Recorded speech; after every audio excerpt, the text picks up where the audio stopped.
მე არ მინდა რომ დავივიწროდებ მხოლოდ ამ პროგრამით, იმიტომ რომ სიღარიბე არ შეიძლება რომ რაღაც ერთი პროგრამით ზოგადად აღმოიფხვრას და ამ კონკრეტულ პრობლემაზე ვისაუბრო. რადგან ჩვენ ვაპირებთ, რომ სიღარიბე ფართო ფენომენია, აი ფაქტობრივად კაცობრიობის უდიდესი ნაწილისთვის ეს ჩვეულებრივი მოვლენა იყო. გასაკვირი ის იყო, რომ რაღაცა ნაწილმა მოახერხეთ და ამ სიღარიბედან გამოვედით რეალურად.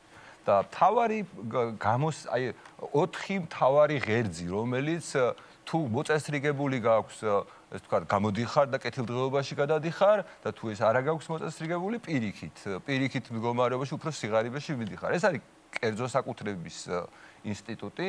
ამ კერძო საკუთრებას ჭირდება სასამართლო, რომელიც ფაქტობრივად უზრუნველყოფს იმას, რომ ადამიანები საქმეს როცა აკეთებენ, უსაფრთხოდ გრძნობდნენ თავს, რომ მათი საკუთრება არ დაიკარგება. ეს არის საქმის კეთების სიმარტივე, ანუ თავისუფლება, დერეგულაციას რო ვეძახით და ეს არის ბოლოს საგადასახადო ტვირთი, ანუ ის ტვირთი, რომელსაც მთავრობა ხარჯავს. და ეს კონკრეტული პროგრამა, აი რაზეც ჩვენ საუბრობთ, ეხება მხოლოდ ერთ რამეს, ანუ როგორ შეგვიძლია ჩვენ გადავანაწილოთ ის თანხები, რომელიც იდეაში წავართვით ჩვენს თანამოქალაქეებს. ხო და ამ შემთხვევაში ჩვენი წარმოდგენით რა, ანუ პრობლემა იმაშია, რომ ჩვენ თვითონ ვიწევთ, აი არც ერთი ეს კონკრეტული პირობა, რომელიც ახლა მე ჩამოვთვალე, არ გვაქვს მოგვარებული, არც კერძო საკუთრების ინსტიტუტი გვაქვს ქვეყანაში დაცული, არც სასამართლო გვაქვს მაინც და მაინც დამოუკიდებელი და თავისუფალი, რადგან ანუ ფაქტობრივად რეგულაციებს ევროკავშირის იმათ ვიღებდით და ვიღებდით ბოლო წლების განმავლობაში მუდმივად